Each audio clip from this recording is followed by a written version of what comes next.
Hello, everyone. This is History 105 with Professor Hasselman, and in this last lecture, we're going to be talking about the empire of Napoleon, the Napoleonic Empire, as we call it, that ruled from around 1803 to 1815.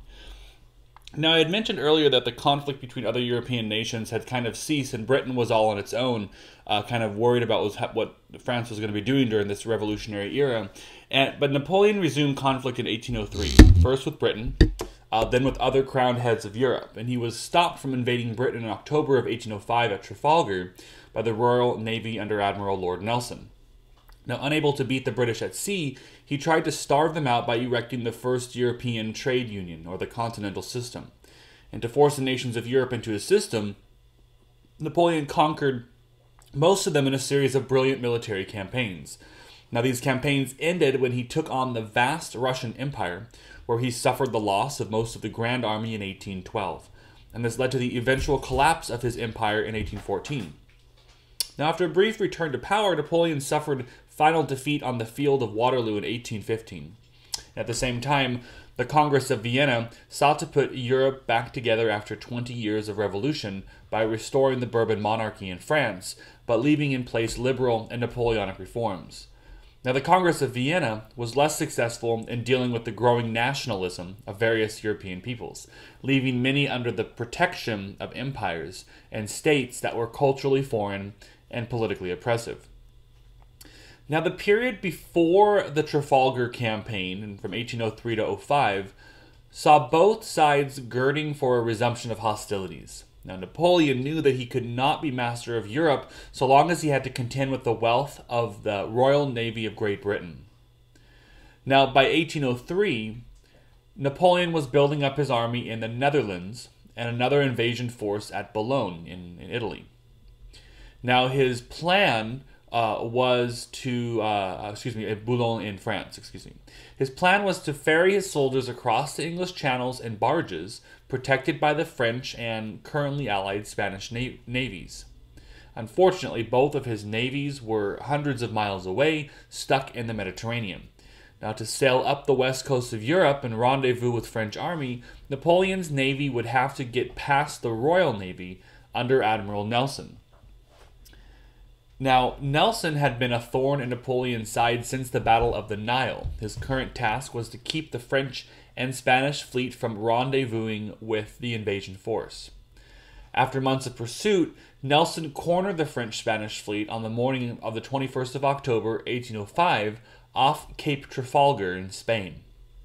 Now, the British fleet, about 27 vessels, was outnumbered about 3-2 in this battle, so a traditional line of battle would not have worked out so well for the British.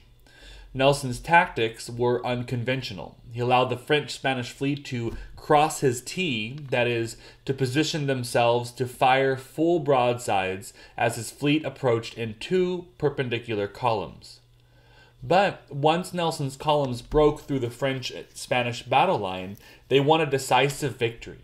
Nelson was picked off by a French sharpshooter and died after 30 French and Spanish ships had surrendered. Britain, though, was saved from invasion. This was the last serious challenge to Britain's naval superiority until 1914.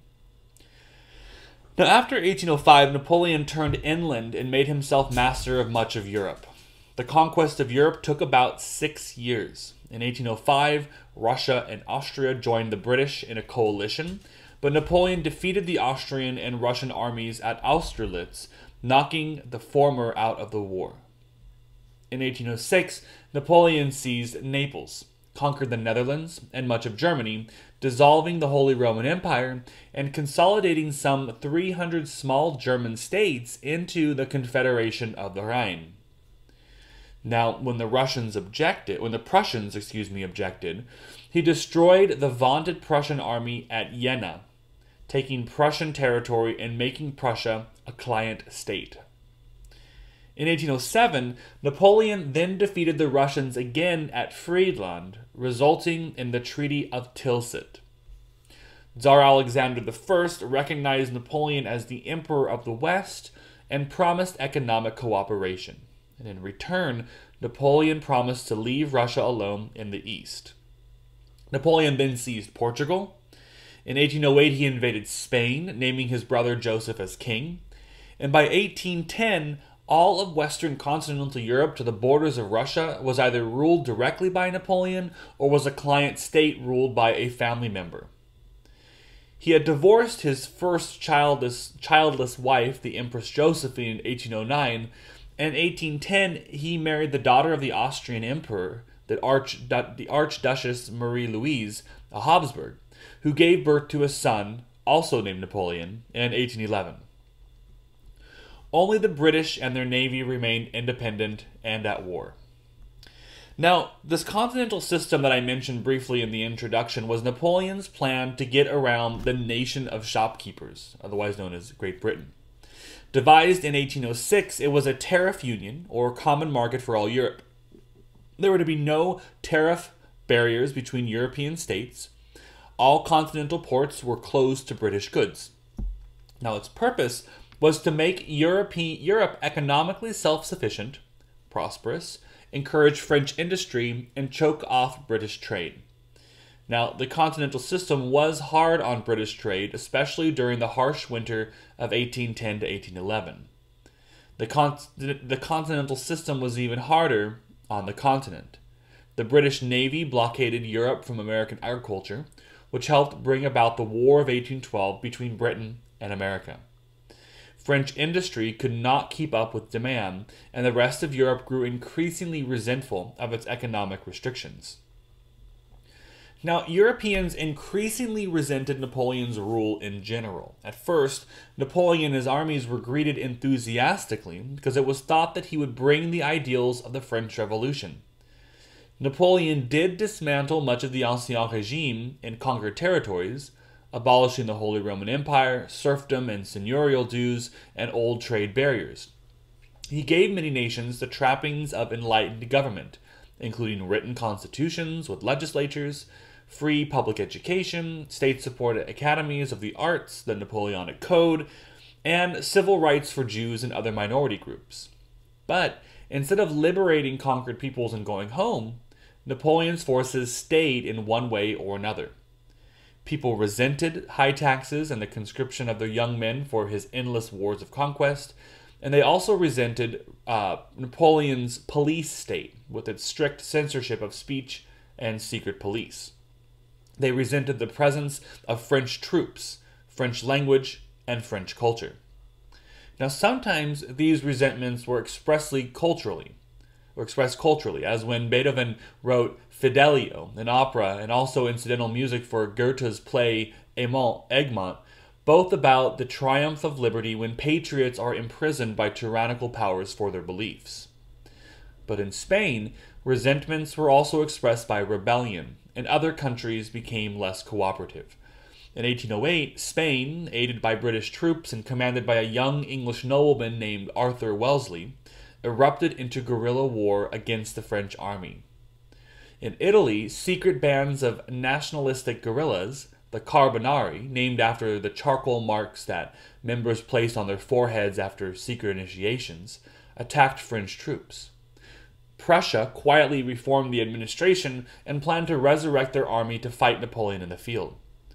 Russia, expected to trade within the Continental System, instead ignored it in favor of widespread smuggling to and from Britain.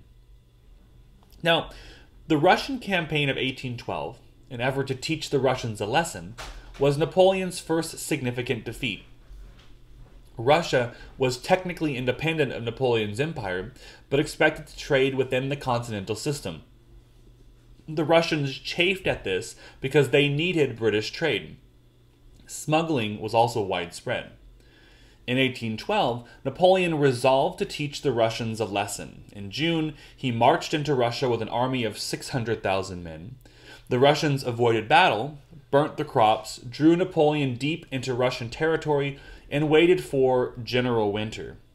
After the bloody Battle of Borodino in September, Napoleon was able to take Moscow. But after a fire destroyed the city's food stores in October, he was forced to begin a long, disastrous retreat in winter. Only 1/6 of his army survived. Now, from this point on, Napoleon's spell was broken, and other nations rose up. In the spring of 1813, Napoleon's army was defeated at Leipzig by Russian, Austrian, and Prussian forces. Also in 1813, British-Spanish forces crossed the Pyrenees into France itself. Numerous revolts broke out among subject peoples. And on the 31st of March, 1814, with Allied armies approaching Paris, Napoleon abdicated and was subsequently exiled to the island of Elba. In February 1815, Napoleon escaped from Elba, rallied the remnants of the imperial army, returned to Paris, and launched a campaign to split the Allied forces in Belgium.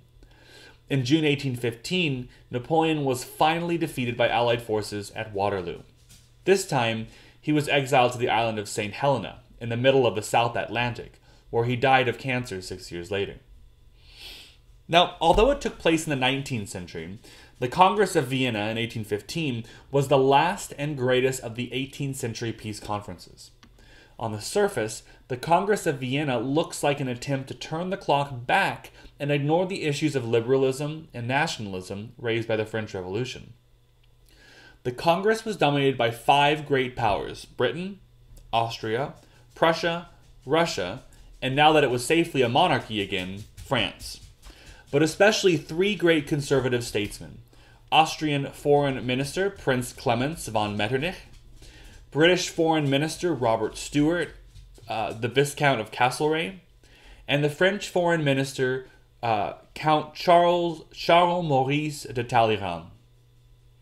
In France, the Bourbon monarchy was restored, as were the pre-1792 borders. To restore the balance of power, France was ringed with strong buffer states. That is, the great powers of Britain, Austria, Prussia, Russia, and France chose to ignore nationalism, trading smaller countries like baseball cards. Now, the Netherlands, north of France, was enlarged to increase Belgium and Luxembourg. Sardinia, the former Savoy, was enlarged to the south of France. Prussia and Saxony were also enlarged, the former given territory along the Rhinish border with France. Austria received northern Italy in compensation for the loss of the Austrian Netherlands. The states of the Old Holy Roman Empire were consolidated into 38 instead of the original 300. Russia received Finland and Poland. And as at Utrecht from 1713, Britain took overseas colonies with commercial and military implications: Cape Colony, South Africa, Mauritius, and Malta. But a closer look at the Congress of Vienna indicates that the French Revolution had not been completely repudiated. In France, the restored Bourbon monarchy was a constitutional monarchy, not that different from the Constitution of 1791, with a legislature elected by property owners. The revolutionary land settlement stood. Napoleon's reforms of the law and bureaucracy remained. Privileges of the church and aristocracy were never restored. In their place, the middling orders had gained an identity and political power. In Europe as a whole, the ideals of liberalism and nationalism could not be stamped out, leading to a series of revolutions from 1820 to 1848. Liberalism included demands for accountable government, for the vote, for a free press, for equality under the law, and for individual liberty. Nationalism emphasized the value of one's own culture and tradition, and the desire for self-determination of different ethnic groups, including and maybe especially small ones, for example, Belgians, Poles, Baltic peoples, Slavs, and even Magyars. The greatest achievement of the Congress in Vienna is that there would be no general European war again for 99 years.